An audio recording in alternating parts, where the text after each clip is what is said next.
All right, you all about ready to get started?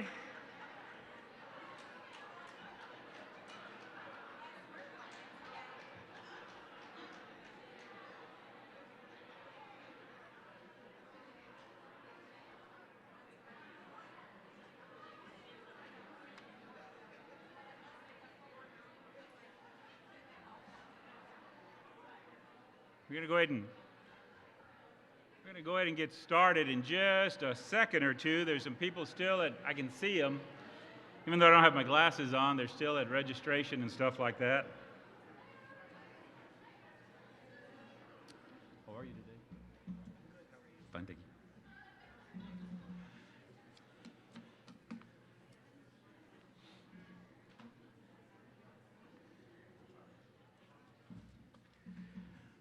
Slowly but surely, we're getting started.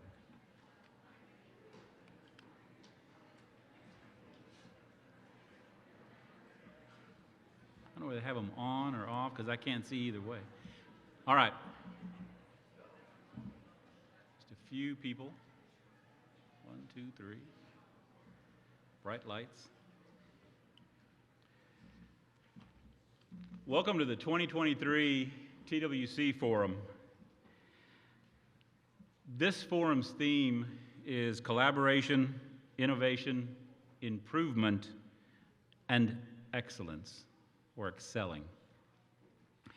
You know, these are all things that we do subconsciously, but what we hope to do at today's forum is bring those subconscious thoughts to the forefront and have you making conscious decisions concerning all this.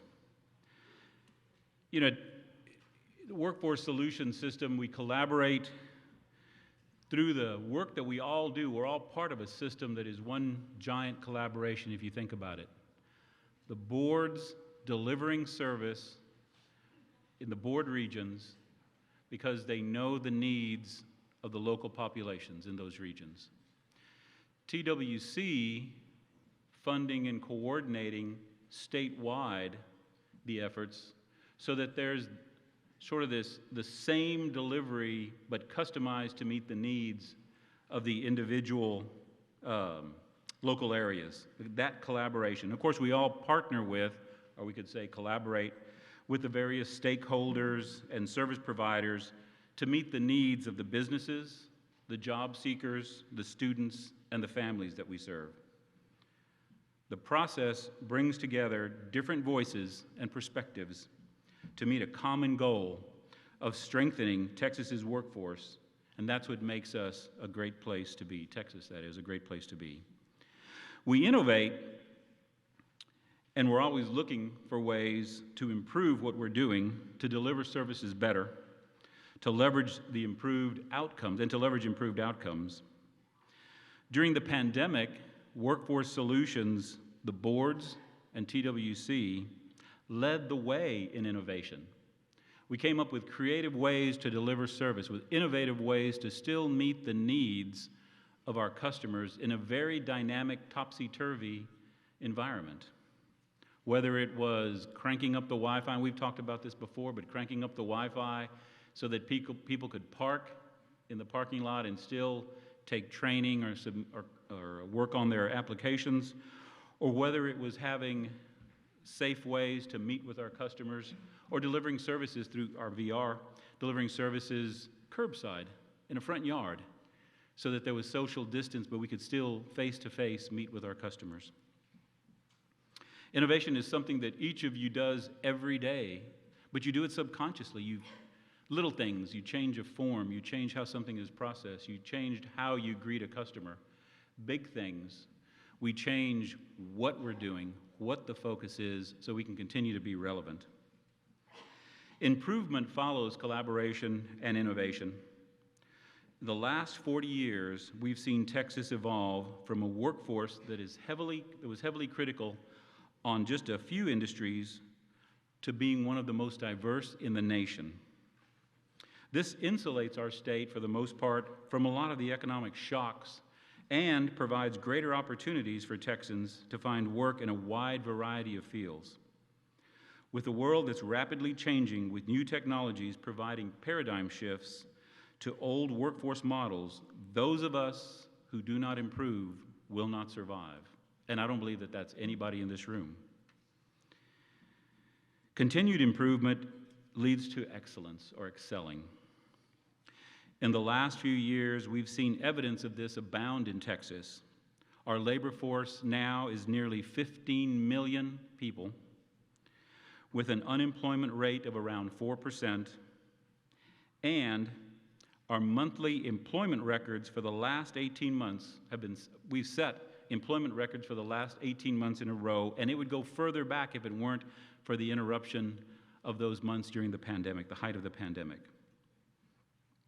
Now, we're going to shift gears a little bit because one of the things that we're all paying attention to because it affects us is what's going on in the legislature. So with that, I'm going to call up Michael Britt, who's our Director of Government Relations, and have him provide us a brief update. And Mr. Chairman, I know that you're in the audience, and Michael does have his official presentation tie on. So with that, Michael Britt. Join me in welcoming Michael Britt.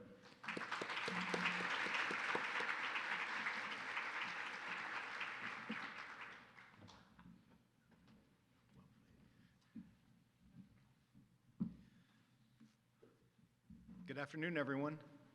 Do we have a clicker for the presentation?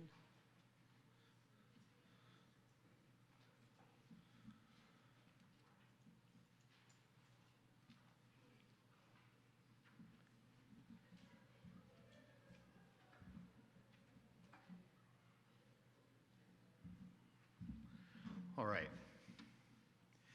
Well, again, good afternoon. As Mr. Serna mentioned, I'm Michael Britt, and I'm the Director of Governmental Relations at the Workforce Commission. And I did hear him say brief as far as the legislative update, so I will try not to go too long. But real quick this afternoon, I just kind of want to give you a quick idea of where we are in the legislative session. So I figured I'd start with the legislative calendar. Today, we are 28 days from the end of the 88th Texas legislature. So deadlines are about to start hitting, and we are officially into the home stretch of this legislative session. A couple of upcoming deadlines that we are looking at, speaking of deadlines, Monday, May 8th is already the last day for House committees to vote out House bills. And then that following Thursday, May 11th, is the last day that the House can pass House bills and House joint resolutions on second reading, and then the next day, Friday, May 12th, if a House bill has not completely passed the Texas House, that bill is dead. Then looking forward, Saturday, May 20th is already the last day that the House can pass Senate bills. So really, we've got about 3 weeks, and if a bill's not passed, it's not going to pass this session. And then, of course, we're looking forward to Monday, May 29th, Memorial Day. That is the official last day of the legislative session. Real quick, I wanted to run through some of the significant pieces of legislation that we are keeping track of this session. We're tracking just over 1,100 bills that affect either TWC directly or the workforce system as a whole, in whole or in part. The biggest, most important, obviously, is the appropriations bill, House Bill 1. Both the House and Senate have passed their respective versions of the budget and have already moved the budget to conference committee. And the conference committee started meeting last week, working out their differences between both the House and Senate versions. In House Bill 1, as far as TWC is concerned, we had several provisions, exceptional items that we requested, $35 million in fiscal year 2025, so the agency can continue to get their full amount of child care, federal child care funds, an extra $650,000 for the biennium to bolster the Civil Rights Division to help staffing levels there, an additional $15 million in funding for the Jobs and Education for Texans program, an additional $7.5 million for the biennium for pre-apprenticeship career pathways, and a $20 million request to fund the industry-recognized apprenticeship program, and then also an additional $25 million for the biennium for the Skills Development Fund. I'm happy to announce that in the budget process so far, the legislature has given TWC in both versions of the bill everything that the agency has asked for. There are two exceptions to that, and that is the $7.5 million request for pre-apprenticeship pathways. The House funded that request in full. The Senate funded it at 50%, so $3.75 million. So that will be one of the decision points the conference committee has to make, is which version they go with, or somewhere in between. And then the agency's request for an additional $25 million for the Skills Development Fund. Again, the House funded it at 100% of the agency's ask. The Senate funded it just under 50% at $12.3 million. So we will see what the conference committee decides there. We had a few riders of note in the bill. On the House side, the House has added a rider that would require TWC to conduct an inventory of all current apprenticeship and internship opportunities for people with disabilities. On the Senate side, that rider is the same, also a rider requiring us to work with TEA and the Higher Education Coordinating Board to identify available funding sources that may be coordinated and streamlined for the access of apprenticeship and work-based training. And we had a few riders in Article 11, which in legislative parlance, they call that the wish list. So these items are in the bill, but they're still alive, but they're not officially adopted into the budget.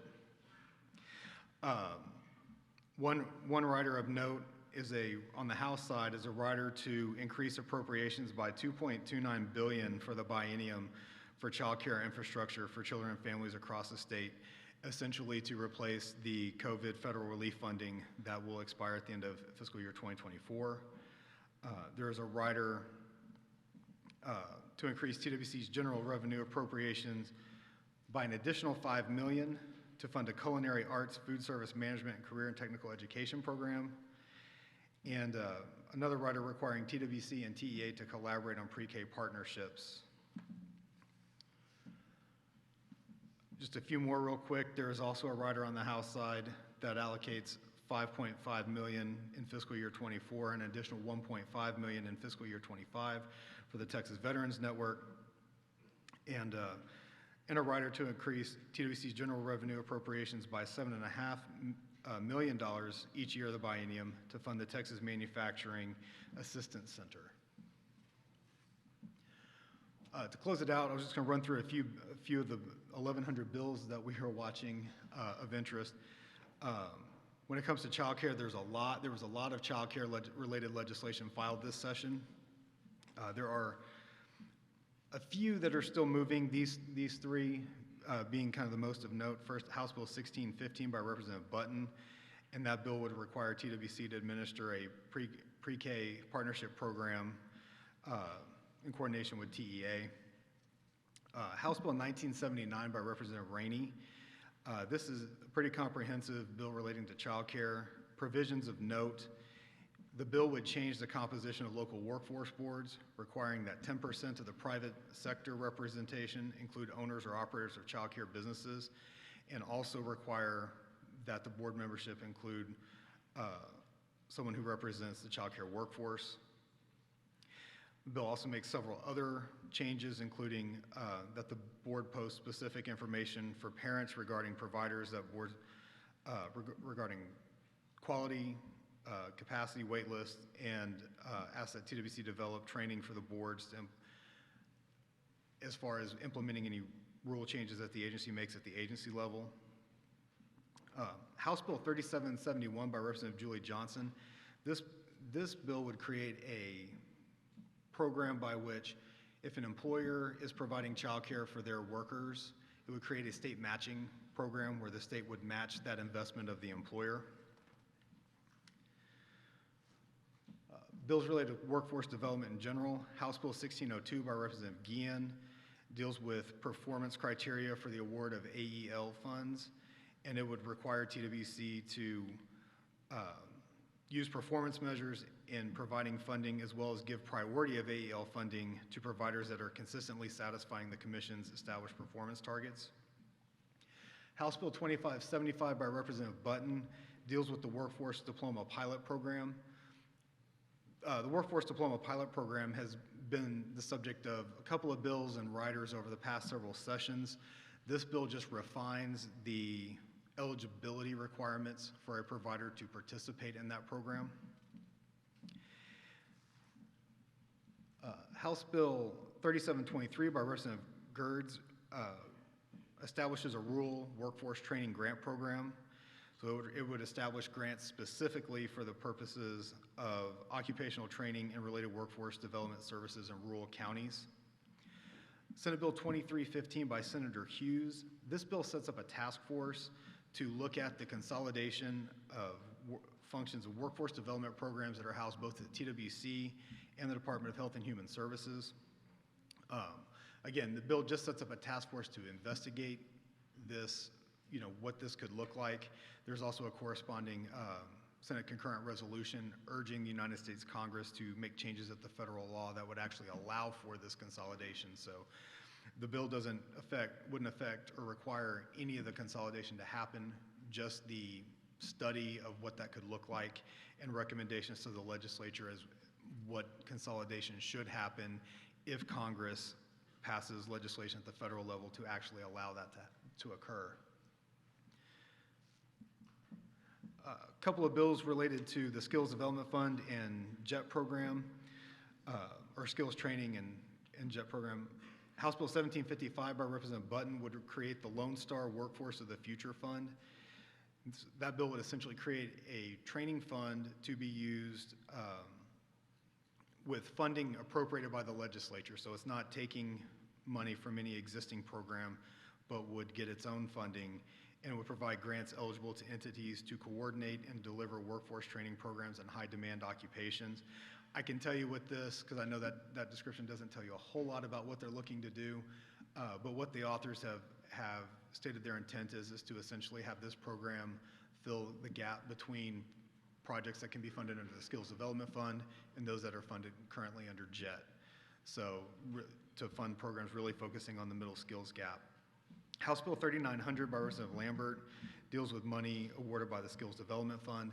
That bill would cap the allowable use of skills money for proprietary or production equipment purchases at 25%.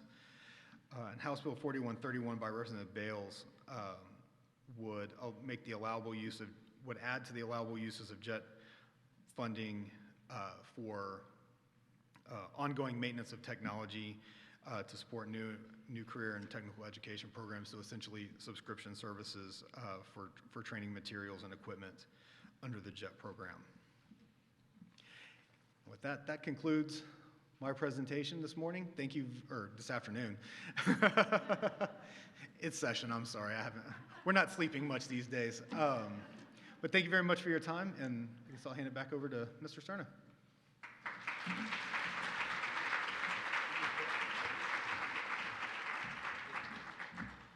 Y'all have any questions for Michael about anything? Don't let him get off the hook like that. No, I'm just kidding.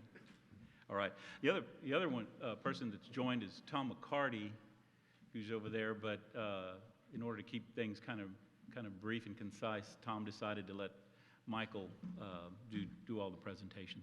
All right. So there's a lot going on with the legislative session. We are nearing the end, but nowhere to think that it's over yet. Now it's my absolute pleasure, and I mean this sincerely, to introduce our chairman, Bryan Daniel. It's my pleasure because he's one of my three bosses, but that's not really the reason. He's actually a very engaged commissioner, very interested in ways for us to innovate, excel, improve, and collaborate. It's something that he and I have been talking about for some time now. So with that, I'll ask Chairman Daniel to come to the stage. It's all yours, Mr. Chairman.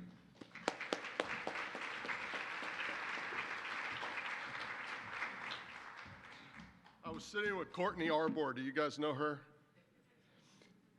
When Ed said he's a very engaged commissioner, Courtney looked at me and said, That means he must call him all the time.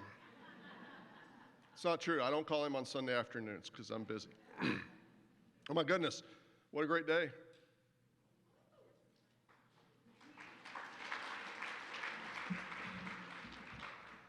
And now it's too late. You hesitated too much.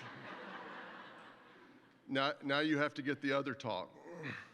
We'll try it one more time just to see, because I don't want to have to give the other talk. What a great day.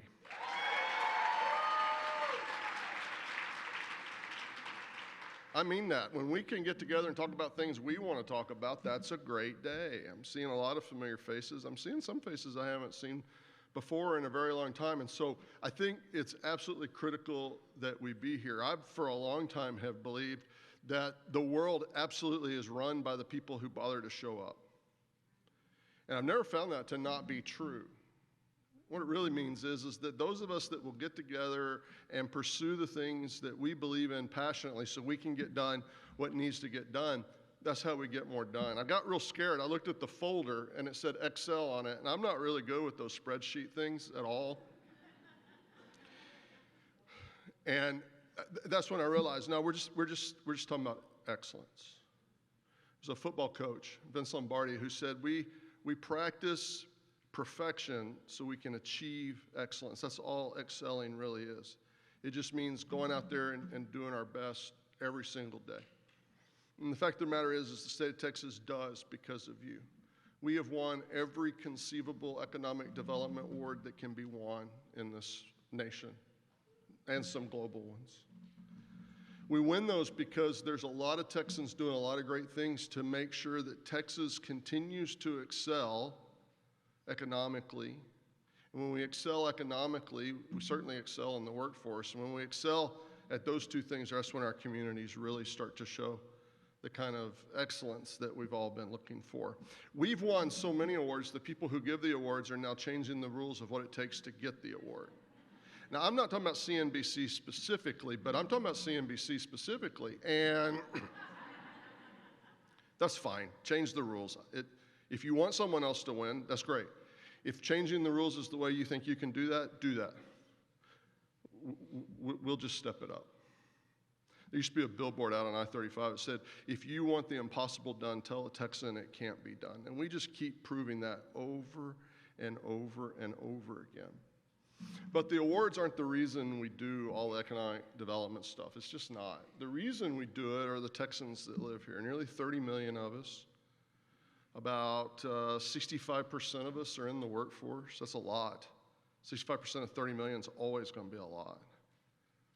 People just want a good job, and they just want to be able to earn kind of the resources they need to take care of their families and do the things that they want to do. And we play an absolutely pivotal role in that. So for like the last year and a half, we have broken our own record like 18 times. The total number of jobs in the state. Every month we set a new record because we broke our last record. Last month we had numbers for, we led the nation in job creation for the month and for the year. And there was a time period in 2020 and 2021 where 75% of the new jobs created in the United States were all in Texas.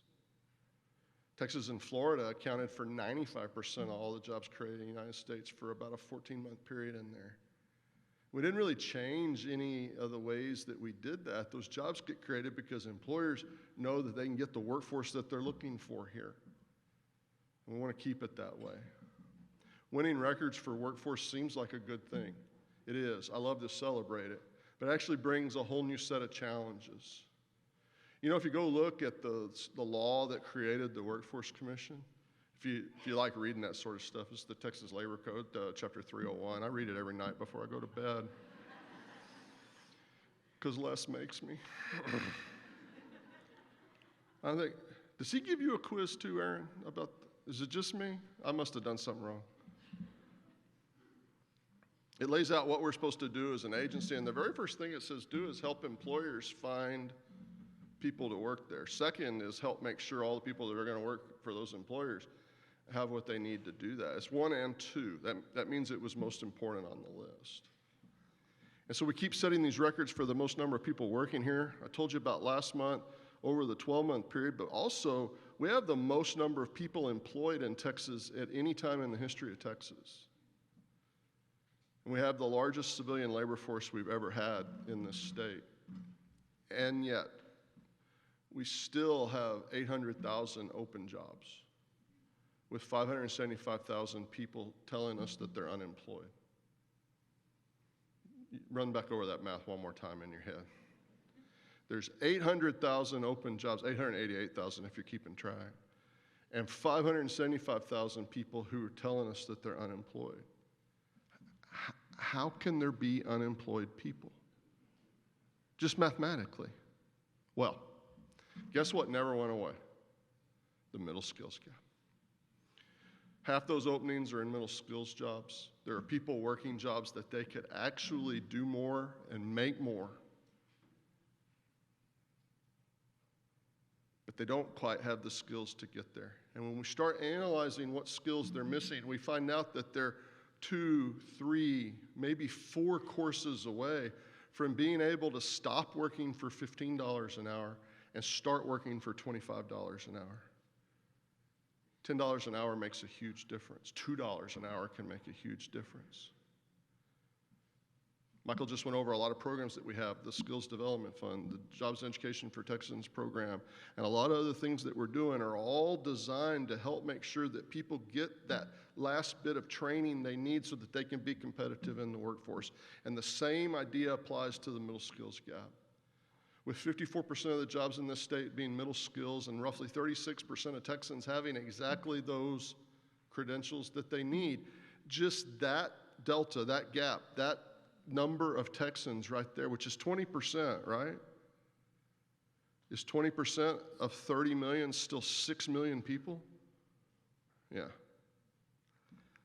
That 20% of the workforce that could just take 2 courses, 3 courses, 4 courses, eliminate their middle skills gap, fill the 800,000 jobs, and the way these economic developers have been working, we'll have created 800,000 new jobs by that time.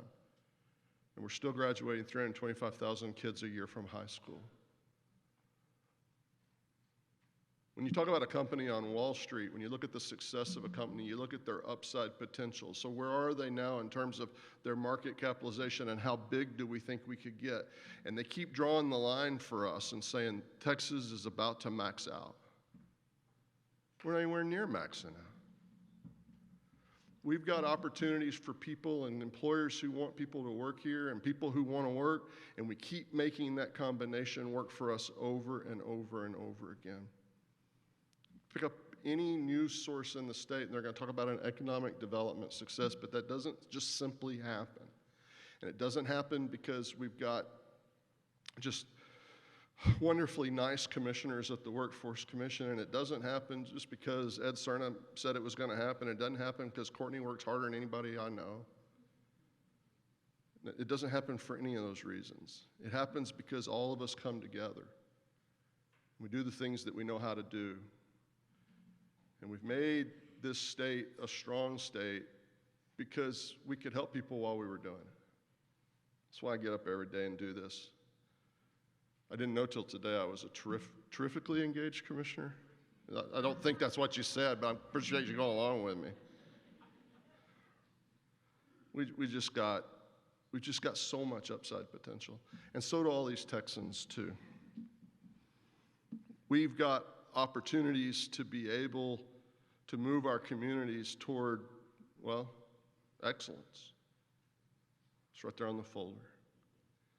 So let's take these opportunities. I looked at the program. I don't get to stay today. I have to go to Houston here in just a second. But I looked at today's speakers, good stuff. I looked at all the workshops. I may come back over here tomorrow for a couple of the workshops because we've put together kind of an all-star lineup so we can keep the conversation going.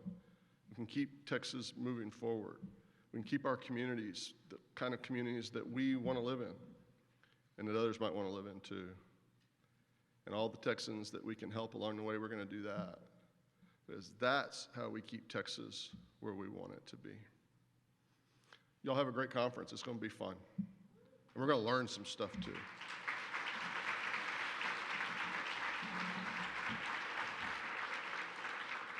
And remember, it is a great day.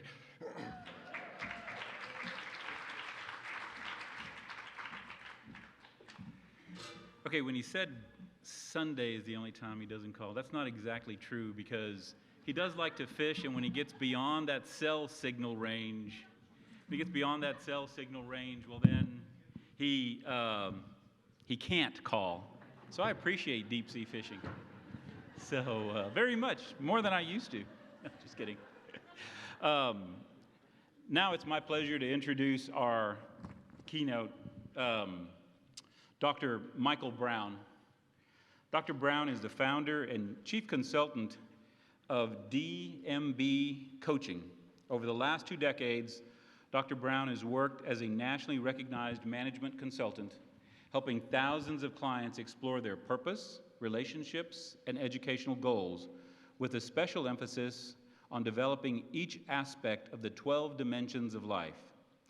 In the past few years, he has released hundreds of episodes of his 3 Words podcast, which provides insight every Monday morning on how to make each choice count and every moment matter. After studying journalism and political science as an undergraduate at Ohio University, Dr. Brown went on to earn a Master's of Arts in Counseling Psychology at the Moody Theological Seminary in Chicago and a doctorate in Higher Education Administration at Bowling Green. He is an author, advisor, I'm sure he's an investor too, advisor and coach to organizations, professionals, and athletes. Please join me in giving a warm welcome to Dr. Michael Brown.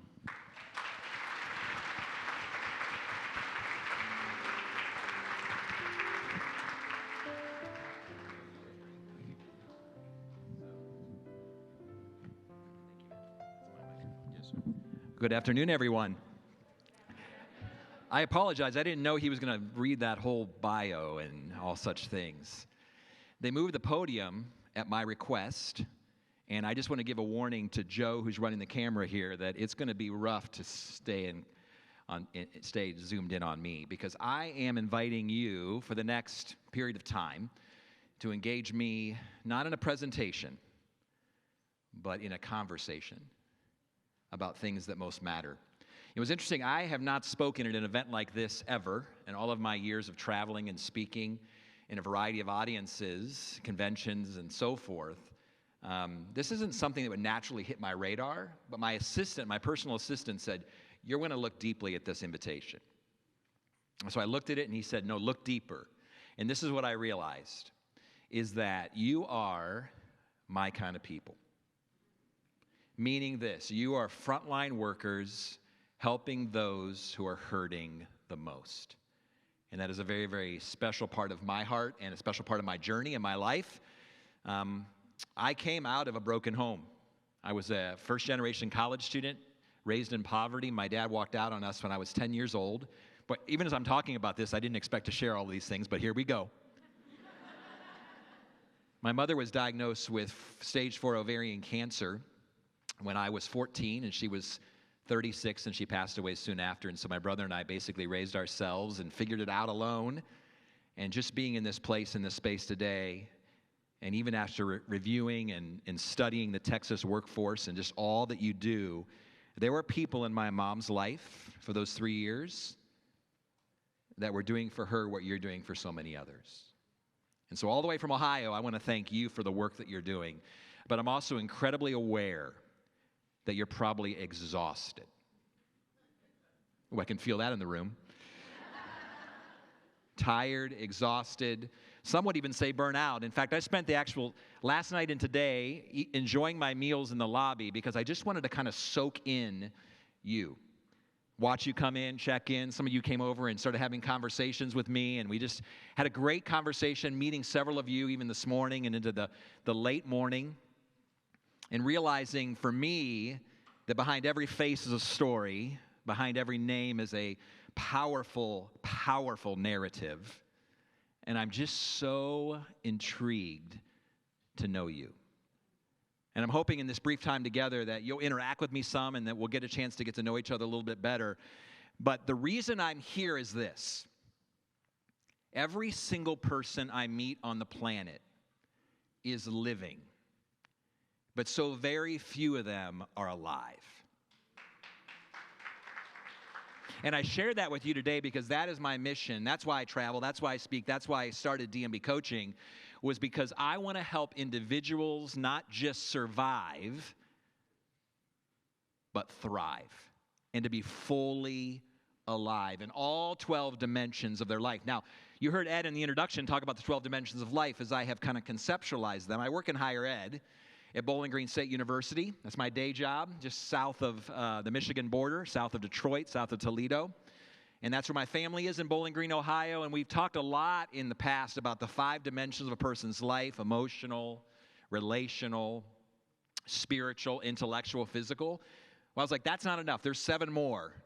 And so I began to kind of build out this paradigm. But here's the point. One of those dimensions is the professional dimension. Your job. You're what, 40 to 50 to 60 hours a week? But I'm here to tell you what you already know is true, but I'm here to remind you of an incredibly important truth, and that is this: you are far more than your job.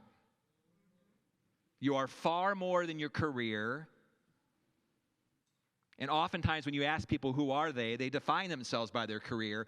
You are so much more than that. And one of the reasons I think you're struggling is because so much of your life, the 168 hours a week that you spend, is spent thinking about work and thinking about your job and thinking about the things that you need to get done. But I want today to focus on you. Why is that? Because empty cups can't pour. That you cannot impart what you do not possess. I want you to be more fully alive. And I think in the midst of our conversation, as I talk about the 8 essentials to being successful in the workforce, what you may not have expected is you maybe saw that handout inside of your folder. In fact, if you don't have that in front of you, you want to grab that. I don't do PowerPoint. In fact, I've never used PowerPoint. I give you a handout, and we're going to see where the conversation goes. Are we okay with that? Okay. So we're going to see where the conversation goes, but I'm going to share with you the 8 essentials, not to being successful in the workplace, but to being fully alive. To being fully alive. Now, here's going to be the challenge for you today. Some of you came in expecting, maybe, I don't know what you expected in a keynote, but your thought is, I'll bring some work along, I'll get some stuff done, I got some things I need to do. I mean, we already met the teenagers who sat in the back row when I came in. I was introducing myself to all the teenagers, right? I always call them teenagers because that's what I used to do in church when I grew up, right? We all went to the back row. We got there early just to be in the back row. So I got Commissioner Aaron here, and I got a lot of empty seats, and because in the front. So if you're in the back row and you're thinking, I have trouble keeping attention, maybe you need to move up here to the front row. But no, seriously, this is what I'm challenging you to do. For the next hour or so, I am going to challenge you to actually be fully present with me. And that's the challenge, because you know that as human beings, we spend 95% of our life somewhere other than here. Somewhere other than now. Isn't that ironic? And tragic. All I have is right here and right now with you, and yet I'm going to be somewhere else. In fact, I'm going to spend 95% of my life somewhere other than the only place that I'm guaranteed, which is here and now. Because typically what we're doing as human beings is we're either looking back and wondering or looking forward and worrying. I'm guessing for many of you already, since you've checked into the hotel, you've been wondering, what did I forget to do? What did I forget to, I didn't send that email, and you're already wondering, you're regretting, you're thinking backward. It's over, friends. The past is over. But more than likely, you've been worrying about the future. You've been worrying. And do you know what worrying is, by the way? Worrying is merely borrowing sorrow from tomorrow and dragging it into today. And most of the things that we're worried about aren't even going to happen. And even if they do, let's experience it twice. Today in our imagination, because, we're sleeping well already, why not add a little bit more drama to our lives? Today in our imagination, and then in the future when it actually happens. What are we doing? And that's the challenge, friends, is being fully present. But one of the reasons I'm excited to be with you today is because I'm convinced, and I've seen this play out over 30 years of doing this kind of work, is that if you could be fully present with me and force yourself not to wonder and not to worry, but be right here, it is possible that if you apply even 2 or 3 of the things that I'm going to throw out to you and lay before you and suggest to you this afternoon, your life will take a completely different trajectory. Today is the first day of the rest of your life. And I'm here to remind you that there's always new starts. There's always fresh beginnings. That every one of us sitting here today have survived our worst days, and here we are. So how do we build our lives? Now, some of you are at different seasons in your life. I talk about the 4 seasons of a person's life. 0 to 20-ish, the season of identity. 20 to 40-ish, the season of investigation. 40 to 60, I won't ask you to tell me which season you're in, but 40 to 60, the season of influence. I'm right in the middle of that. I turned 54 years old yesterday, okay? And that's important because I'm going to share as I move into the first essential. I'm going to talk a little bit about what it means to be 54 years old. But I'm right in the middle of the season of influence, doing only the things that only I should be doing. And then there's a season of inspiration, 60, 70, 80, 90, 100, where we're giving back to the next generation. We're inspiring, we're investing. So wherever you are in whatever season, I'm guessing there's no one here in the first season. Maybe there is, 0, 20. Anyone want to claim that season still? Nobody wants to go back there, right? Those were good old days, middle school, right? But wherever you are, today is the first day of the rest of your life, and you can begin to build a life. You are not trapped. You are not stuck. You get to choose who you are becoming. So with that said, can we talk about the 8 essentials? The reason you have those in front of you, that's your handout for the day. You can take notes or not take notes. But I'm proposing to you, these are the 8 things, as I have done this work for 30-some years, that actually must be in place for you to be fully alive and to thrive. This is true of those that you work with, those of you who are case managers, child care providers, career navigators. I just heard that phrase today, right? Commissioners, directors. Wherever you are and whatever you do, the people you're working with need all 8 of these essentials. So these 8 essentials, by way of overview, is simply this. They serve as a diagnostic tool and diagnostic tool. How did you do that? Okay, I was just wondering, diagnostic tool, that's amazing. So diagnostic tool and a template. The diagnostic tool meaning you can look at these 8 things very quickly and determine which ones am I missing. This is probably why I'm frustrated. So if you're frustrated with anything in life right now, if something's not working, I can guarantee you at least 1 or more of those 8 essentials are not present. This is not rocket science. As well, if you want to build out your future, build out your life, build out your marriage, build out your family, build out your career, build out your physical health, build out anything you want to, all 8 of these things must be present in order to build forward. So it's good to pause and say, where am I in these various areas, diagnostic tool, and then how do I build forward? So even as we talk about these 8 things, I want you to begin to grade yourselves, to reflect upon yourselves, to look at yourself in the mirror, not despairingly, but hopeful, because now you have before you the ability to actually change. It's not too late. It's not too late. It's not too late. I promise you. Think about these 8 essentials, beginning with the most important of all, and that is the first one, perspective. Perspective, the dream of who I want to become and how I envision my future. Here's the first problem. Whenever I travel and speak, I love to ask the question, and it's going to be rhetorical. You don't need to answer. I'll do this with older folks. I'll do this with middle-aged folks. I'll do this with actually 6th and 7th grade teams. I'm a sports psychologist. I work with professional and collegiate athletes. You may have picked up that in my bio, but I also love working with younger people. I have 9 children of my own, 2 grandchildren. I'll talk more about them in just a bit, but it's fascinating. I love interacting, and I love asking people, wherever they are in whichever season of life, this question: who do you want to be when you grow up? Let me ask it again. Who do you want to be when you grow up? See, the question is always answered 100% of the time wherever I've traveled. Who do you want to be when you grow up? 100% of the time, it is answered incorrectly. It's a great answer that people give, but to a different question. So if I'm actually, 2 weeks ago, sitting with the 6th and 7th grade basketball team, and I say, who do you want to be when you grow up? I'm leaning down, and they're like, Steph Curry, an astronaut, an archaeologist. Are there even, who does archaeology, right? But children always want to be, and I'm like, these are all great answers to a different question. I didn't ask you what you wanted your career to be, what your job was going to be someday. I said, who do you want to be? Who do you want to become?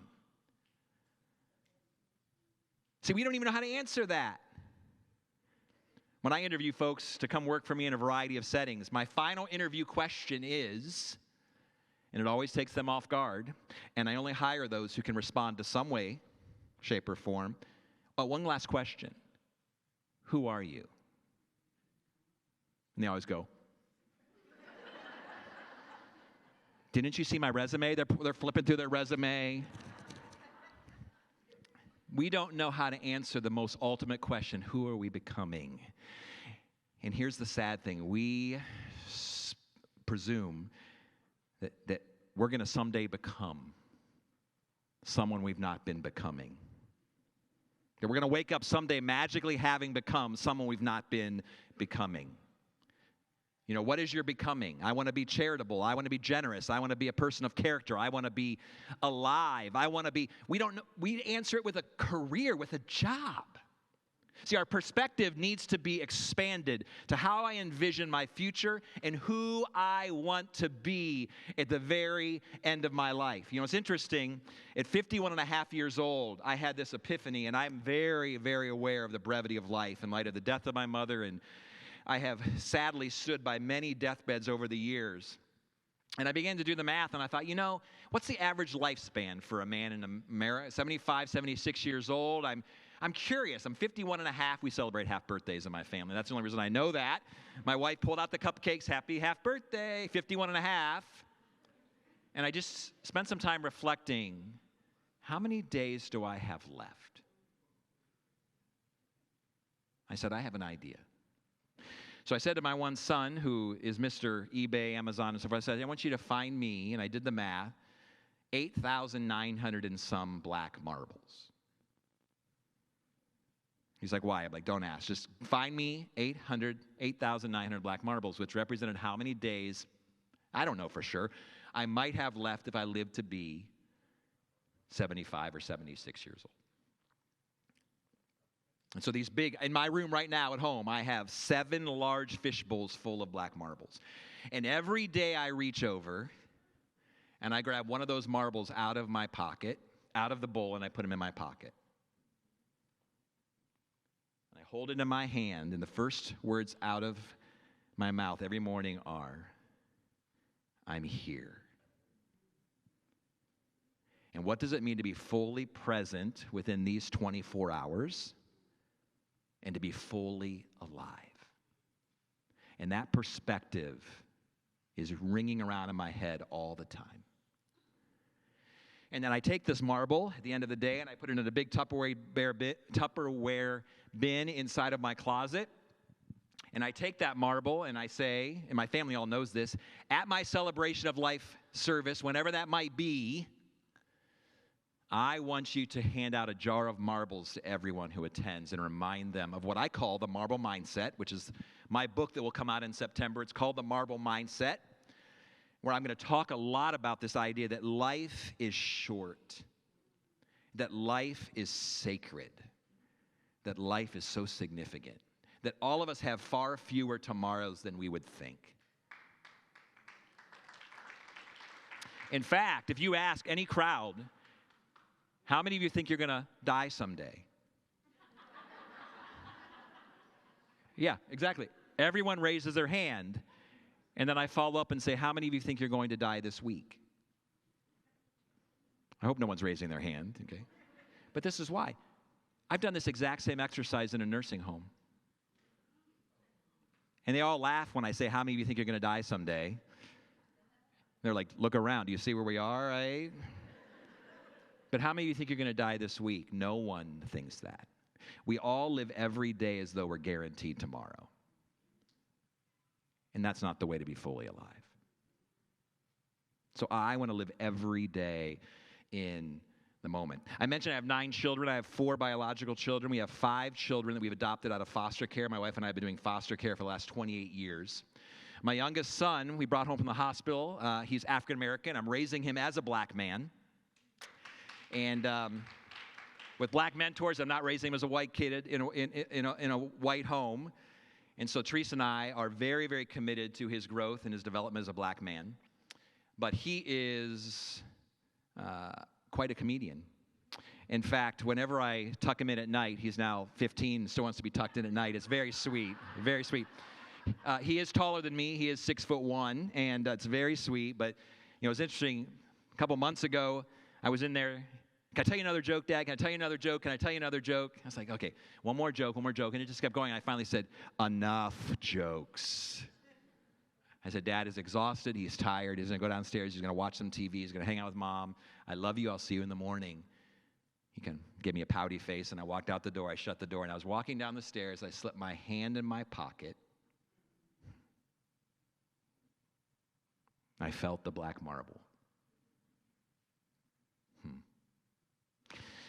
Went back up the stairs, opened his door, walked in his room. He's like, what? I'm like, nothing.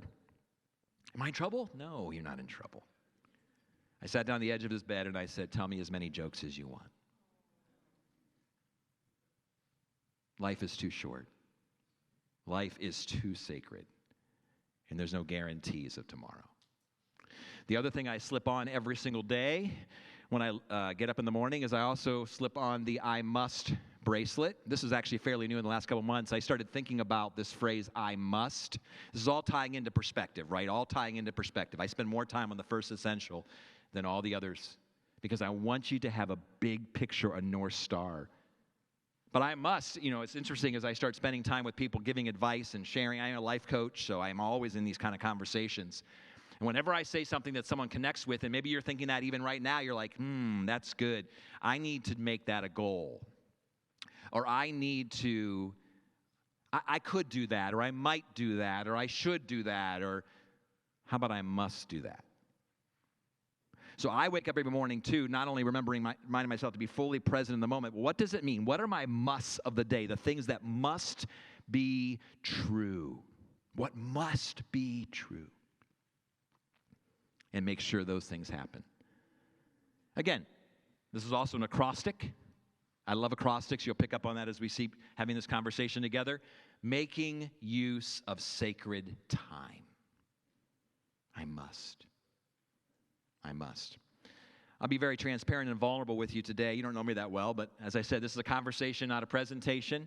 24 years old, rising executive. I was doing very well at a very young age, and my wife, we were married, had 1 child and 1 on the way, and Teresa looked at me. We've now been married over 30 years, but she looked at me then and said, I think I've made a mistake.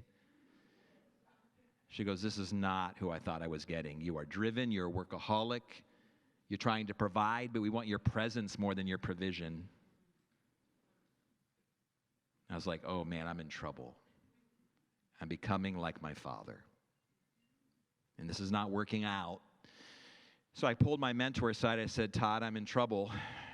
I explained the situation. He says, you know what you need to do? You need to do a funeral journal. Stephen Covey talks about this doctor, the late Dr. Stephen Covey, doing a funeral journal. I said, what is a funeral journal? He says, you need to get a journal and you need to write down all the things that you want to be true of you at the end of your life. What do you want to be said about you at the end of your life? Do a section for Teresa, do a section for your daughter Lauren, do a section for any future children, for your friends, for your family, for your colleagues. And I began to write this funeral journal. And that was the perspective that shifted everything. Because I came back after about a month. I had one of those old black composition books, you know what I'm talking about? Yeah. Wrote everything down in there. And I came back and I said, it's done. He said, you bring it with you? I said, it's right here. He said, read it to me. I said, what? He said, yeah, read it to me. Out loud, read it to me. So for the next hour or so, I literally wept and just read through all the things I wanted to be said of me. And only as Todd can do, my mentor, he looked at me and he said, I have some very bad news for you. After I read it, he says, none of those things are going to be said about you at your funeral. Dramatic pause. Unless you begin making choices today and every day in light of then. Because you're not going to wake up someday having become who you've not been becoming. And that was my North Star, and that was my perspective. And from that funeral journal came my personal mission statement that I want to be a man of purpose and focus and integrity, intentionality, whose public and personal life is in sync, and who is expressing love to his family and his friends and his significant people in his life through selfless service and through a generous expression of time and treasure and words. And that I would be actively involved in helping people all around the globe be fully alive in all 12 dimensions of their life. That's my North Star that came out of my funeral journal. And that's why I'm here with you today.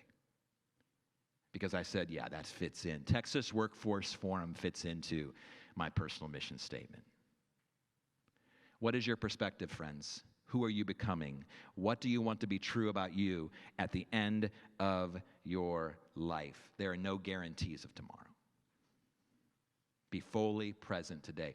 I'm going to talk about the second one here in just a second, but let me just share one more comment. I've been studying people for a long time, and that's kind of my work.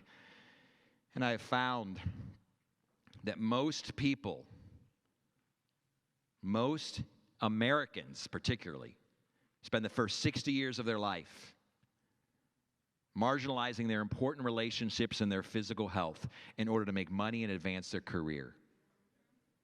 And then they spend the last 10, 15, 20 years of their life, if they even have those years, spending all their money to gain back their physical health and their relationships. Why are we doing this? I tell you why. Because there's no one who's standing with you regularly or sitting with you regularly or you're sharing in relationships regularly where people are talking about these kinds of things. We just are on this treadmill called the American dream, doing the things that we do and hoping that our experiences be different from others. And they won't be unless you begin to choose a perspective that is bigger than yourself. That's the first essential. Without that, that's the building block of everything else. Can we move on?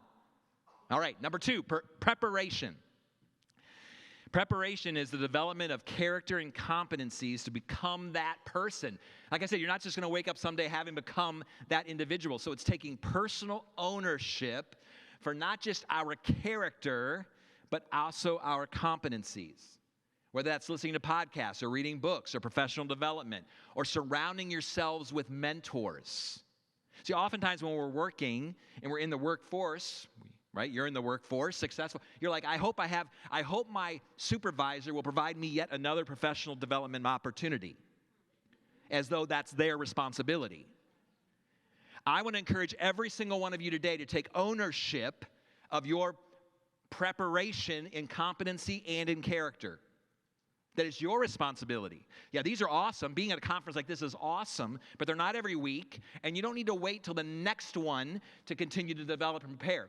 Because oftentimes, and this is true even what you're doing now, you're giving, and I heard our commissioners talk about this, we're giving our people skills. Why? So they can excel.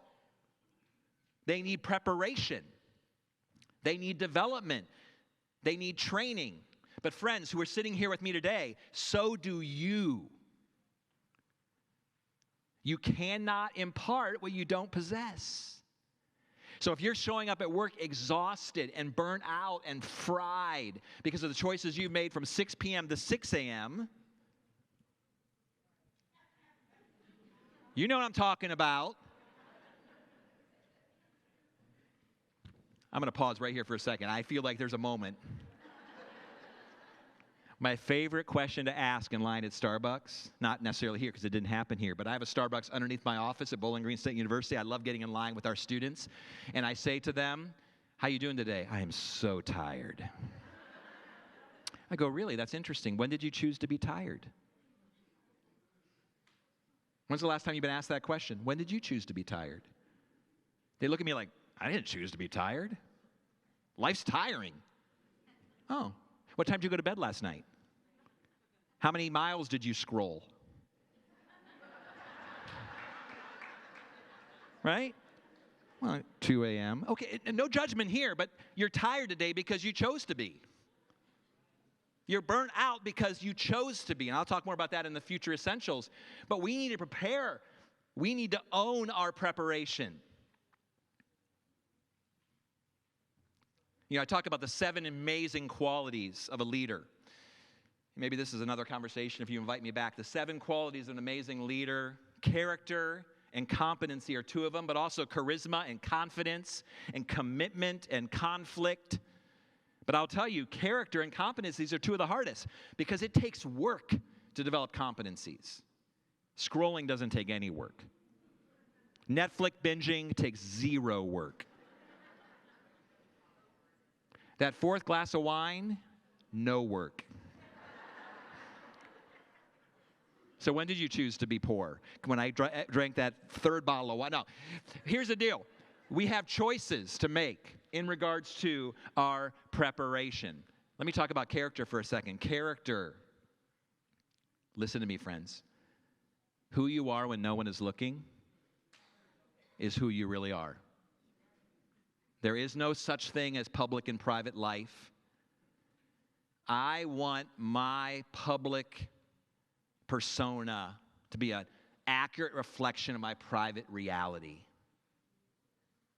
I want to be the real deal because character is revealed in crisis. It is most felt in relationships, and it's developed in private. Who you are, who I am when no one is looking is who we really are. And that's a big part of the preparation so that we have some heroes someday that we don't go, oh, I used to have heroes, but then look what happened to all of them. There's a lot of preparation that needs to be done. That is the second essential. Thirdly, passion. Now again, as we go through here, this is a diagnostic tool to be thinking about your own life now, but also thinking, I'm missing this. I need to be building this into my future, and we can talk about how that can be done. But thirdly, passion, the deep desire that fuels motivation. Now here's the deal. There are days you probably show up at work and you're feeling passionate about your job, and there's other days where you're like, no way. Can I share with you, I want you to be in a place of passion. But passion, in many ways, is a choice. It needs to be fueled. Now, perspective makes it easier. If you lock into some of the things I just talked about, that's why I carry a marble in my pocket. That's why I'm wearing a wristband that says I must. It's why I'm continually every day going through a variety of meditative visualization exercises as a part of my morning routine, my bedtime ritual, to make sure that I'm fully alive and continue to be fully present. As you do that, perspective actually brings passion because your calling might be different than your career. Your calling might be different than your career, but if you are filling out your life and being your best version, you'll have time for both. And oftentimes you'll see an intersection of both of those things. But this is what I want to say to you. Listen very carefully because you've been lied to. Happiness is never something you should chase. Everyone's trying, I just want to be happy. Happiness is not a pursuit, it is a fruit. Happiness is a fruit of a life well lived. If you live life well, living out some of the things we're talking about here today, you're going to wake up most days feeling really happy, feeling mostly passionate. But again, emotions, here's the thing. As a counselor, you get to feel what you feel today. You have permission to feel exactly what you feel today. Whatever you feel, I want you to own it and feel it. That's what it means to be fully human and fully alive. While you can't always control your emotions, though, you can always choose your attitude. The attitude that you show up to work with every day, you get to choose that, regardless of what you are feeling. Your emotions, oftentimes in culture now, we've made it the engine of the train as opposed to the caboose.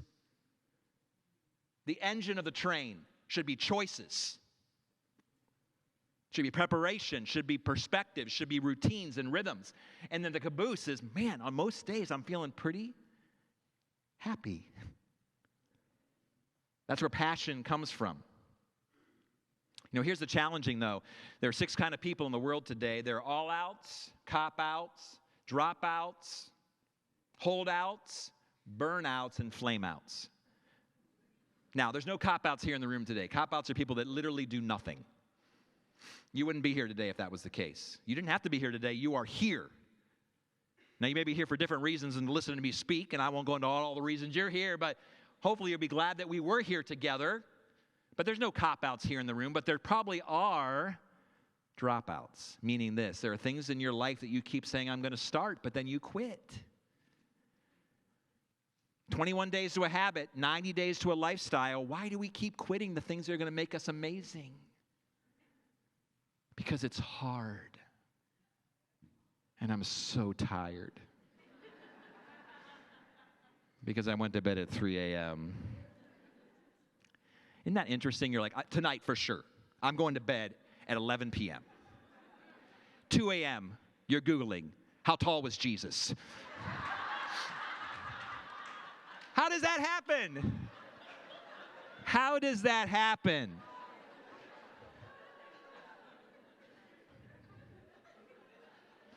There's also holdouts in the room. There's those of you who have dreams brewing inside of you, but you're too afraid to go after them.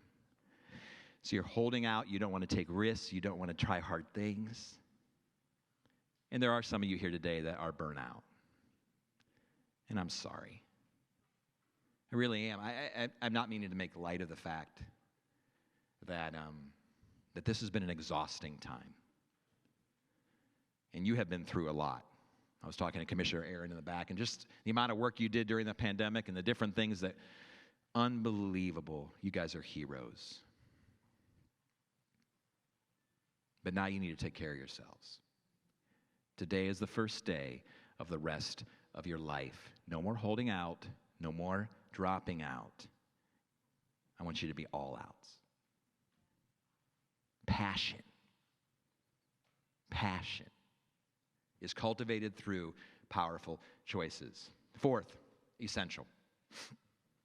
Priorities, those outcomes that are most primary and important to my life.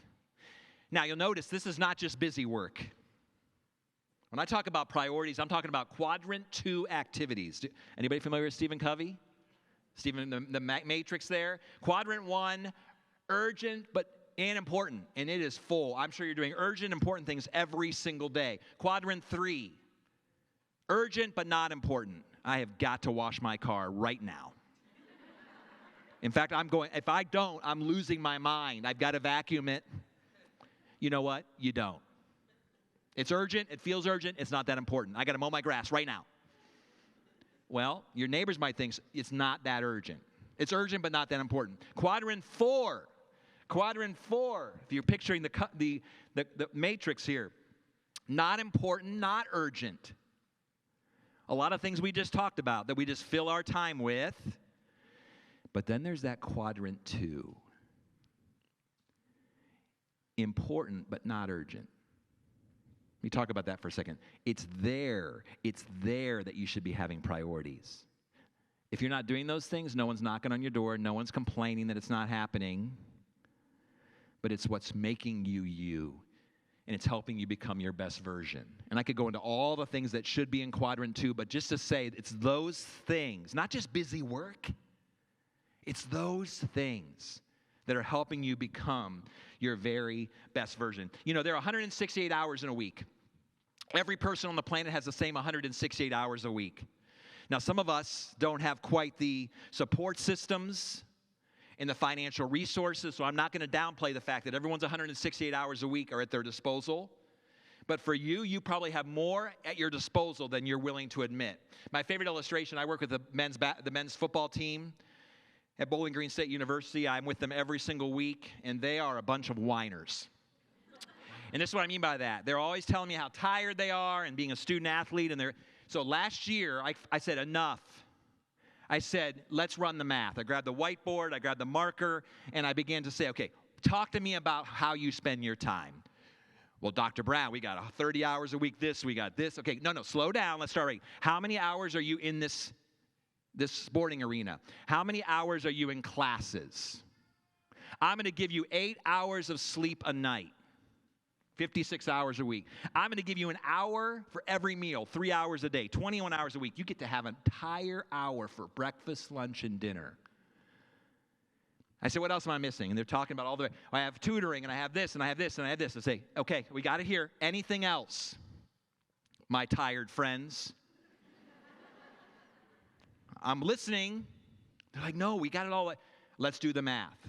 Did the math. They have 56 hours a week completely at their disposal as Division I athletes, thinking I'm a slave to my schedule. You chuckle, but you feel the same way.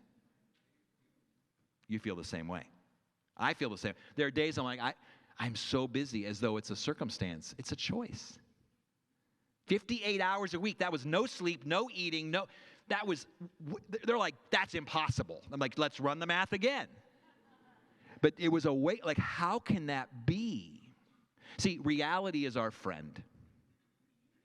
Reality is our friend. 160 hours a week, we have time to put into our lives priorities, building the foundation of our life in all 12 dimensions of our life. Let me say this. This might be the most important thing I say to you all day, so listen very carefully. Everything in your life is either a choice or a circumstance. Everything. Think about that. There's nothing else. Everything in your life, a choice or a circumstance. Now, when someone hires me as their executive coach, I have a few one-on-one relationships with, I have actually two NFL players. I could talk about that. I probably will as we move through the essentials, where people hire me one-on-one to be their executive coach. And one of the first things I do is I say, get a piece of paper, right at the top of the piece of paper, what you want to change, what you're frustrated about, what is not working. Why is that? Because that's why they're hiring me. Everything's not going wonderful or I wouldn't be hired. I have great job security, by the way. And this is why, because there's so many things that are frustrating in our lives. So I said, put a line down the middle of the paper. On the left side, I want you to write circumstances. On the right side, I want you to write choices. And then I want you to spend between this session and the next session, I want you to write down all of the circumstances outside of you that are happening to you that are creating this frustration. And then I want you to write all the choices that you are making individually in your life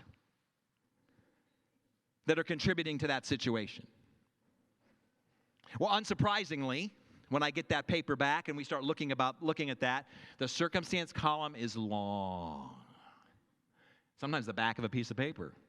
And then there's like 3 or 4 choices that I'm making that are contributing. And typically in the circumstance column, I got spouses, I got financial issues, I got all kinds of things that are your choices.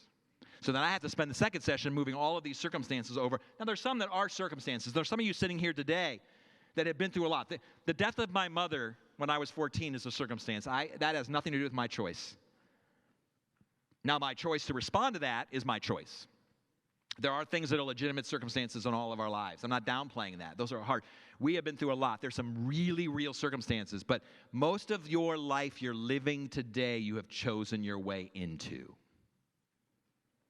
Which, here's the good news. Now you can choose your way out of it. See, if it's a circumstance, I'm stuck. Which is why sometimes we like to keep things in the circumstance column, because then I have to own them. And I don't have to look in the mirror and admit the fact that I'm in the situation I'm in today because I chose to be here. I'm on a college campus, right? And all the students keep wanting to talk to me about their relationship problems and how it's ruined. I'm like, break up.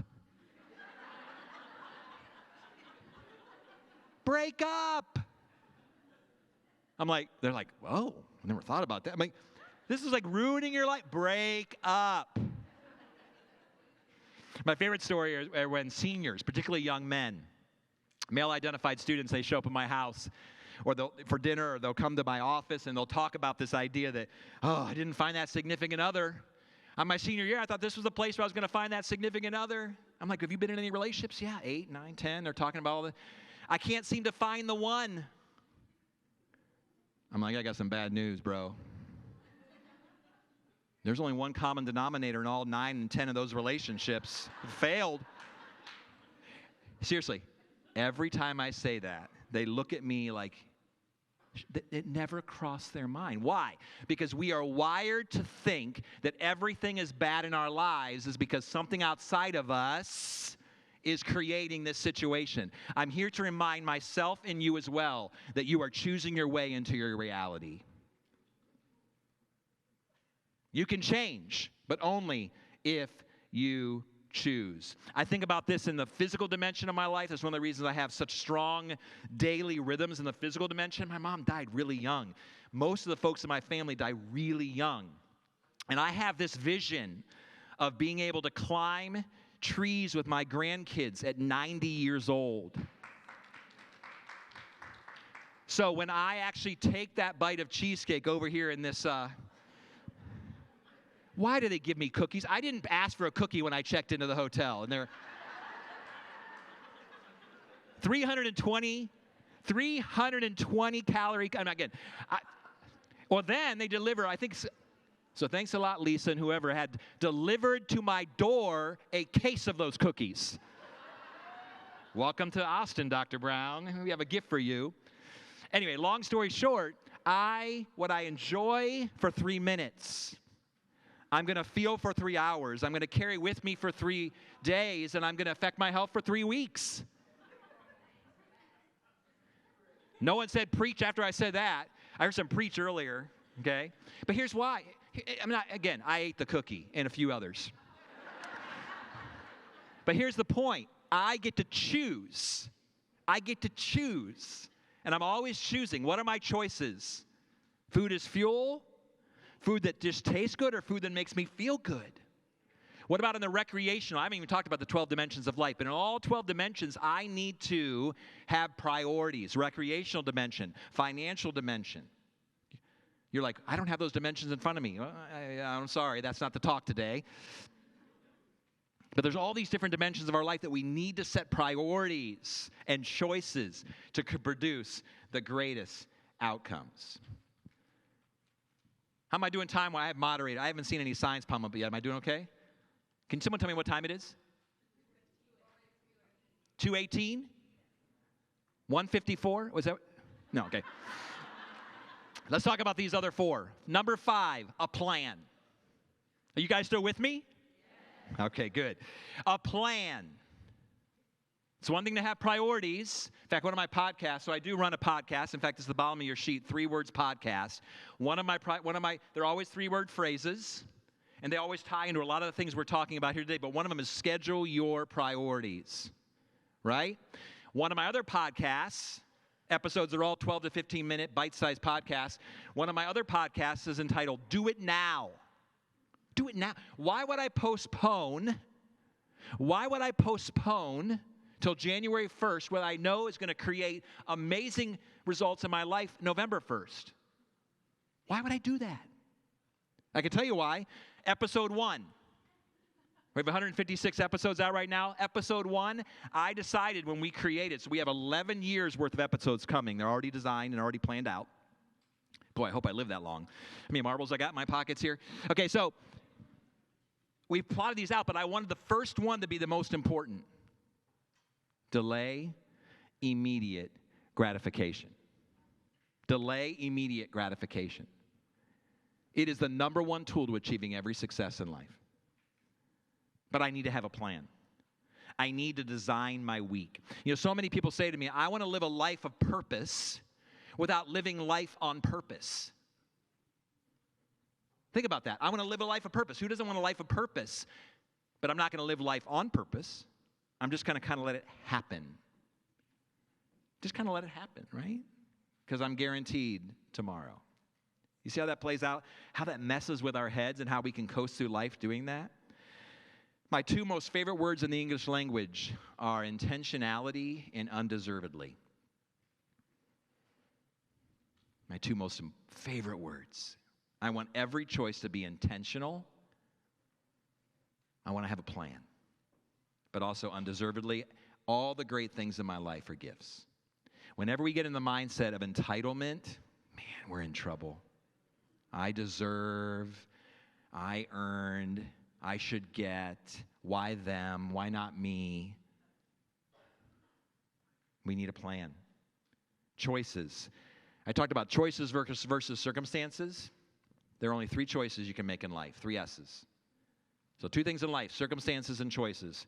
There are three choices, categories of choices. Start, stop, sustain. Start, stop, sustain. There are things that we can start right now. There's things we need to stop right now. And then there's things that you're doing really awesome. Good for you. Sustain them. Keep it happening. Sustain those good choices. Build upon them. But you need to have a plan. In fact, the most listened to episode of my podcast is episode 73, Design Your Day. See, oftentimes we think about time management. I don't like it. I'm not a big time management guy. I think that sounds so boring. Managing your time. No way. Design your day. Design your week.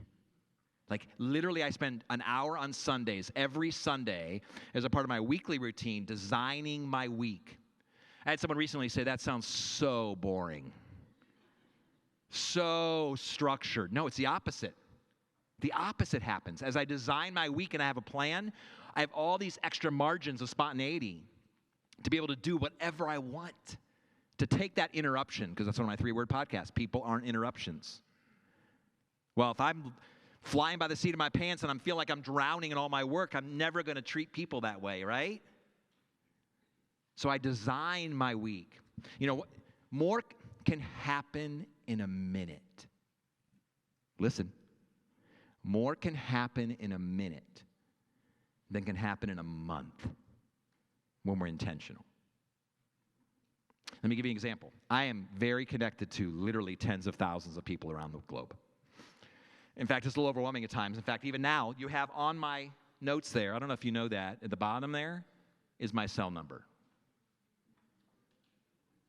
Hundreds of thousands of people have my cell number. I made the commitment early on. Everybody gets my cell number. You can call me or FaceTime me anytime. People do. Literally, it's the most enjoyable thing because people are so amazing. I'll talk about people here in a minute. But here's the deal. I have all kind of margin for this now because I have a 7-minute commute. That's it, 7 minutes. Some of you are like, that's what? 7 minutes from campus to my house. So I design in my week who are going to be the 10 people I call on my commute there and back. 5 there, 5 back. I get to have 10 really powerful human connections every week because I planned it. You're like, what if they don't answer? Even better. Because not because I don't want to talk to them, right?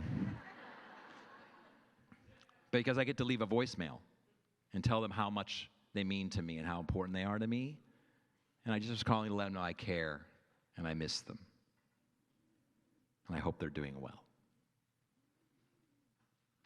1 minute. 1 minute. See, we overthink everything. 168 hours a week. Start doing the math. How many minutes do we have? Wow. And yet we just live as, I can't do anything. Not true. But you have to have a plan. You have to have a plan. Imagine as you start thinking through this template right now, you're like, I got great people, I got a perspective, I got this, I ain't got a plan. Oops, sorry, it's not going to go very well. Or what if you have a plan, but you have no people? And we're going to talk about people. Or you have no passion. If you start pulling any of these 8 things out of the equation, it's going to flop. That's why I've given you this template today. Okay? So, number 6, proactivity. This is the hardest one. It's the most challenging one. Why? Because sometimes I ain't feeling it. I'm just not. Am I the only one where you're like, I have this plan? It's on my calendar. I just delete. right? I ain't feeling it. Even now, just as I'm writing books, I love writing books. And it's the hardest thing I do because it's quadrant 2. It's very important and not urgent. Well, now the producer and the publisher's on me, and June 30th is my deadline for the book, Marble Mindset. But they're on me. But until there's a deadline, right, I'm going to procrastinate. Let's talk about procrastination. That's why we're not any procrastinators in the room? Okay, don't raise your hand. Here's why.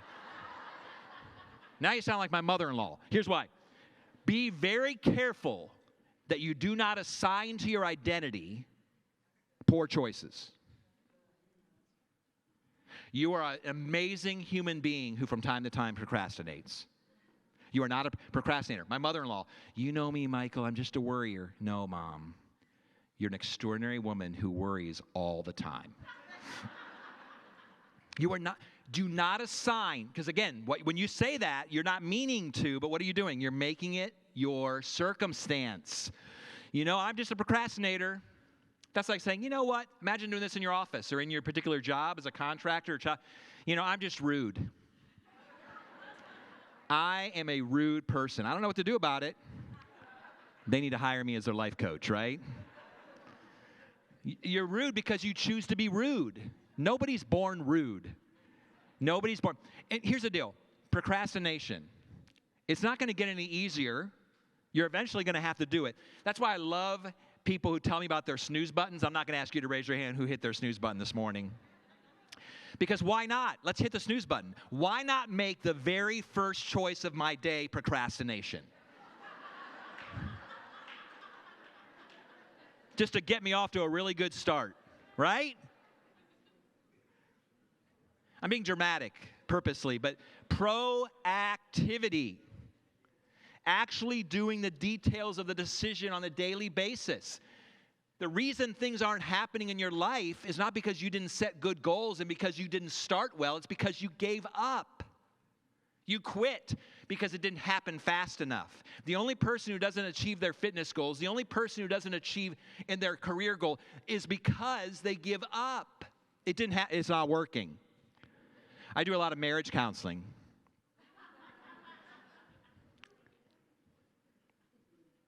I can't tell you how often, particularly husbands, come to me and say, it ain't working. I'm like, it's not? I think it's really good advice. It's just not working. How long have you been doing it? 2 full weeks. I was like, here. What you've built in 27 years is not going to be unwound in 2 weeks. Oh, I hear preach it. Okay, so, and this is why. We just tend to stall out. If you can learn to delay immediate gratification and say, I'm going to do it anyways, even when I'm not feeling it, you will achieve great things. Let me say it this way. Some of my favorite phrases, before anyone else on the planet knows this, but I've already recorded an episode of 3 Words Podcast that comes out sometime in the future. I never know till they just hit. I don't know what the producers and what people are going to do. I know what I filmed, but this is my favorite 3-word phrase in recent years. Choose your hard. Now, I don't know who said it. It was actually in professional sports. I think it was a coach. I didn't, so I'm not going to own it. That everything I want in life is on the other side of hard. So don't quote me. Google it. I'm sure someone will tell you. Google will tell you who did that. But here's the point. I will say this. My mentor, the same one who said do a funeral journal, is the same person who said to me, you know what, Michael, life becomes less difficult when you simply acknowledge that life is difficult. Life's hard. No matter what you do, it's hard. You don't get to decide whether it's hard or not. You get to choose your hard. Let me give you an example. It's hard to be fit, physically fit, and it's hard to be sick. Now, some of us, we're struggling with health problems that are way outside of our control. But for a lot of us, we've created them. Okay? So I'm walking delicately in this area because I totally get it. But the reality is, choose your hard. It is hard for me not to eat the entire case of cookies that DoubleTree delivered to my door. That was a circumstance. I didn't ask them to do that. Okay? But it's hard either way. It's hard to be on a budget. Financial dimension. It's hard to be on a budget. People say, I could never be on a budget. It's okay if you choose not to be on a budget, but you could be if you want it. I could never be a morning person. It is hard to get up early in the morning. It is hard to hit snooze, to oversleep for 2 hours and then play catch up for the rest of the day.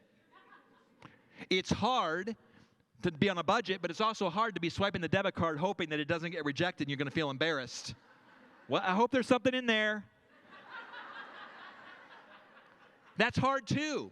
It's hard to have that challenging, difficult conversation in your office and with your team. Oh, we'll get there in a minute under people. But it's also hard to let it brew for 3 weeks and not say anything. Holding grudges is like drinking poison and expecting the other person to feel sick. They're sleeping just fine. So I hope that grudge holding is really working for you. See, it's all hard. To be your best version is hard. To be your worst version is hard. Choose your hard. That's all I'm asking. Choose your hard. 2 more. You still with me? That's what I want to hear. Okay. People. I'm going to spend some good time here because, people are a lot. Right? Let me say that again. People are a lot. Look in the mirror. You're a lot. Okay. The reason I say that is oftentimes when I start talking about people and relationships and culture, I mean, I'm working with some big Fortune 500 companies right now that come in, you got to fix culture, you got to fix people. The CEO calls me, we need you, you're good at culture building, you can help all this and that and so forth. I'm like, well, you need to be warned. When I show up, you're going to have a lot of work to do for you yourself because they resemble you. Okay? So, point being, I'm going to have some conversations with you here about people, but I want you to be looking in your mirror, not to sing another thing. Don't be nudging the person next to you. Listen up. You. Listened. DMB's talk. Listen. Take note. Write that down right now. No. This is not a time to be nudging. This is not a time to be thinking about someone who I told they should have been here today. The people who are not here are those who most need to be here, right? You're like, if they would have shown up, had I known, right? But here's the deal. You can't control people. People change, but people don't change people. People will change and may change, but they might not. But you're not going to change anybody. Any parents in here? Haven't tried that before? How's that work? Anybody married in here? How's that working out? Changing your spouse. Here's why I like talking about people. People are what matters the most. You know, it's interesting as I talk about perspective and I talk about the end of our lives, the only thing anyone's talking about at the end of their lives, back to the perspective and the marble mindset, is relationships. And yet we spend so little time investing in them, thinking we're always going to have tomorrow. You know, what's on the tombstones? Loving mother, amazing father, great friend. No one says great 401b. Amazing boat. 3 houses. Why is that? Because at the end, nobody cares. Nobody cares. So this work in regards to people is the most important work. As a human being, you have your greatest need, putting on my counselor hat, your greatest need is to be deeply connected to human beings. But the reason that's hard is because 2 things need to be true at the same time for that to be experienced by you, and that is fully known and unconditionally loved. If you have people in your life who fully know you but don't unconditionally love you, feels like rejection, doesn't it? But there are people in your life who unconditionally love you, but you know they don't know me because you've been wearing a mask. You've been designing yourself and spending so much time developing this public persona that people don't really know you, and you're saying, no one knows me. Well, you created that. Again, choices versus circumstances. But until you are fully known and fully loved by the same person, you're not experiencing meaningful connection. You're probably feeling really lonely. Scrolling's not helping. Netflix isn't helping. I promise you. The late night cocktail is not helping that. That's the biggest need of your life, is to be connected deeply to human beings. And yet they're the most challenging people. We're annoying. Right? Make sure you're surrounding yourself with VIPs. Particularly in your line of work, you are in the front lines working with some really challenging people. I want you to love them well. I want you to have a great attitude, but it's hard. You need to be surrounding yourself. Your inner circle needs to be VIPs, not VDPs. VIPs, very inspiring people, inspirational people, inquisitive people, interesting people, invigorating people. That should be your inner circle. Not VDPs, very divisive people, dysfunctional people, draining people, difficult people. Now, we're surrounded. I mean, again, that might be you. Look in the mirror. If you're thinking to yourself, there's no VDPs around me.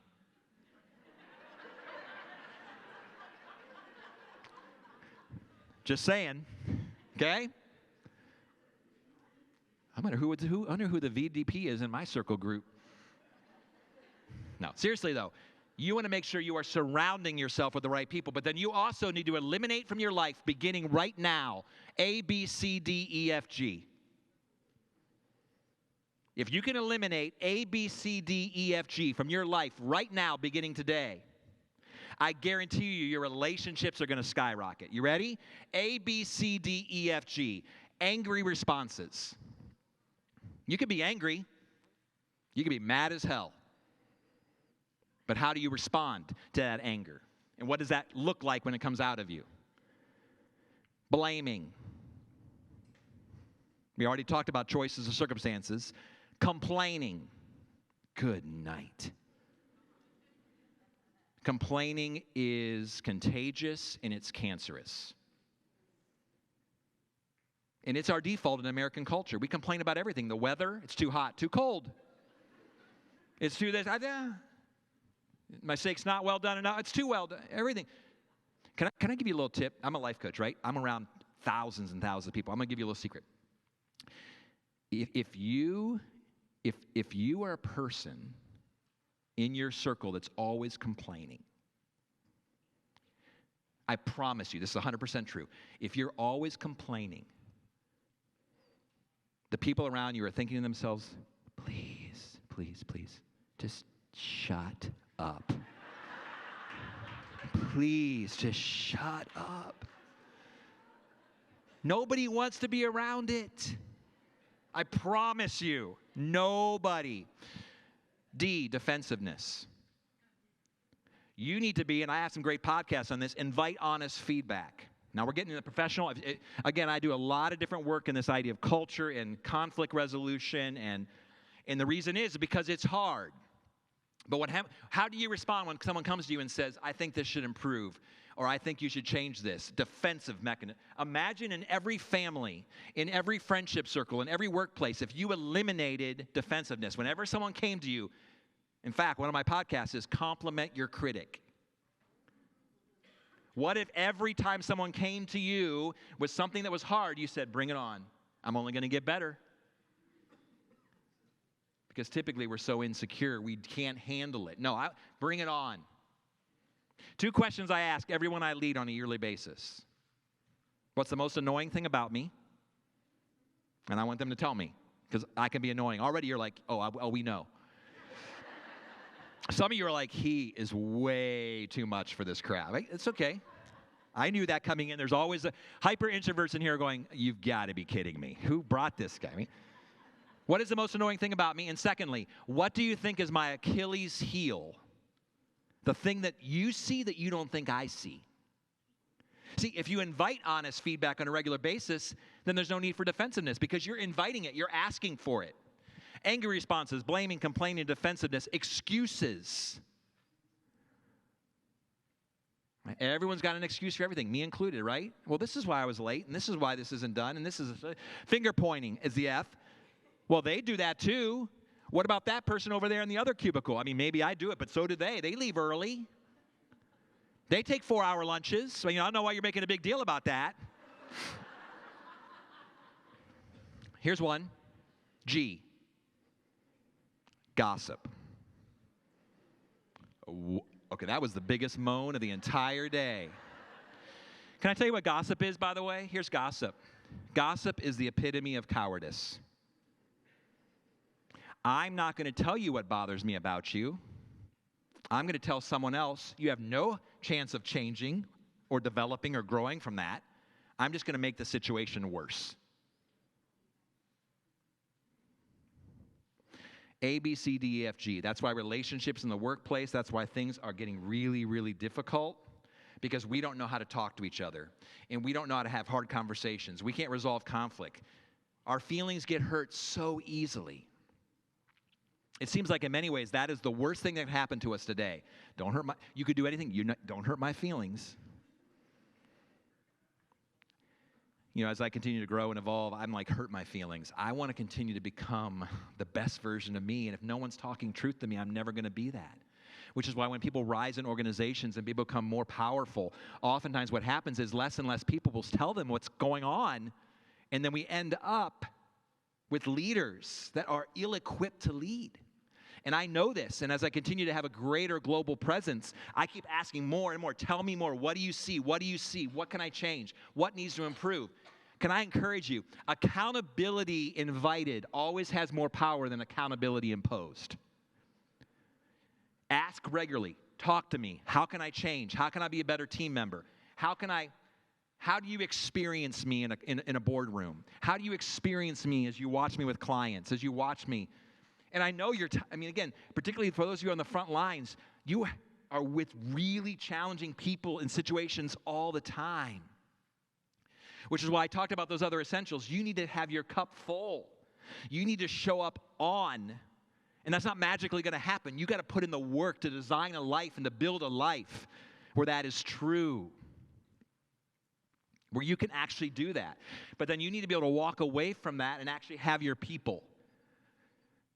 Right? Your inner circle that actually fill you up and help you become the better version of you. I want your conversation not to be traditional. I want it to be transformative. Traditional conversation in America in the workplace goes something like this. It's childish. It's cynical. What about the transformative way of communicating? Curious. Complimentary. 24-hour rule. If you're ever encouraged about something in someone's life, tell them within 24 hours. Why would you not share how they've blessed you? I work with human beings all over the planet. I've never had a human being when I've asked, what is your deepest struggle? You know what, Michael? To be honest, I just think I'm affirmed and encouraged way too much. Don't withhold affirmation and encouragement from your team members. When they do something awesome, celebrate. It's interesting. I have developed an acrostic called Life Giver, Lifegiver. And it was so interesting. You know what life givers are? When they walk into the room, they're like batteries. They bring energy into the room. You know what life takers are? They're like vacuum cleaners. When you're in the presence of a life giver who's giving their life away, right? Time stands still. You've met people like that. 5 minutes. You've met people like that, right? But you've also met the people where like, I've been standing here 3 years. Life takers, right? It's been 3 minutes, by the way. Loving, intentional, fun, enthusiastic, generous, inquisitive, vulnerable, expressive, responsive, life giver. Loving, intentional, fun, enthusiastic, generous, inquisitive, vulnerable, expressive, and responsive. My pleasure. People who are more interested in people than being interesting to people. Imagine walking into every space, beginning even here at this conference. Okay, here's my challenge. I'll be flying out this afternoon, but you'll be here to stay. In every conversation, be more interested in people than being interesting to people. Manuel, you waved to me. I met Manuel last night. I saw him again today. We chatted. He's the only person in the last week who's asked me, how you doing? In the elevator, he says, how you doing? Right? More interested than being interesting. Life givers. Life giver is a choice. People are all that matters. They're all that matters. Just make sure we're surrounded by the right ones. Okay, finally, I'll close with this, persistence. Unsurprisingly, I got 2 minutes. The dogged drive to push through barriers, climb over obstacles, maneuver around roadblocks that threaten my growth, progress, and success. I'll make this brief. The very pain that we are seeking to avoid is life's most transformative teacher. We know this, right? We think about those painful situations in our life. The obstacle is the way, said one author. We think about, hey, am I right? You've been through hard things. We've been through hard things, and you look back and go, man, that was a gift. Do you agree with that? But then how many of us are thinking, I hope I get a good crisis comes right across my path today? It's hard. Persistence, tenacity, perseverance. But it requires hope. And I guarantee you this, if you apply that first principle of perspective and all the other things that I'm talking about, and you begin to build out each of those things. Maybe you hang up that sheet on your bathroom mirror and say, okay, I'm going to focus on passion today. I'm sagging a little bit. I've lacked a plan. Whatever you do, do it for a day. Bad choices, don't do it for 2 days. Don't make it a habit.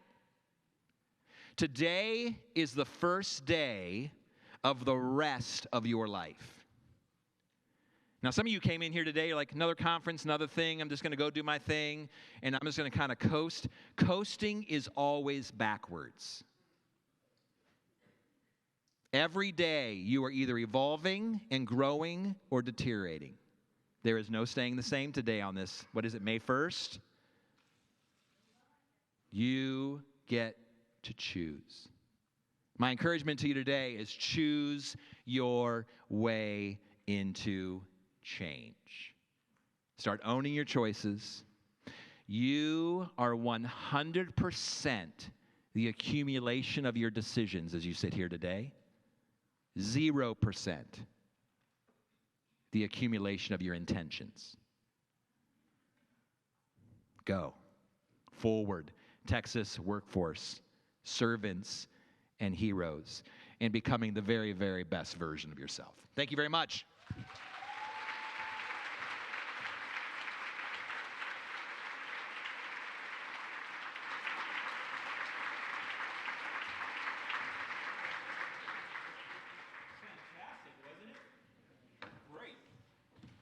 All right, we're going to take a little break. Be back here at 3:15, so a little bit longer of a break. And then we'll have Commissioner Demerson after that. And you don't want to miss anything that he has to say, all really important stuff. So, a little break, 3:15. Thank you.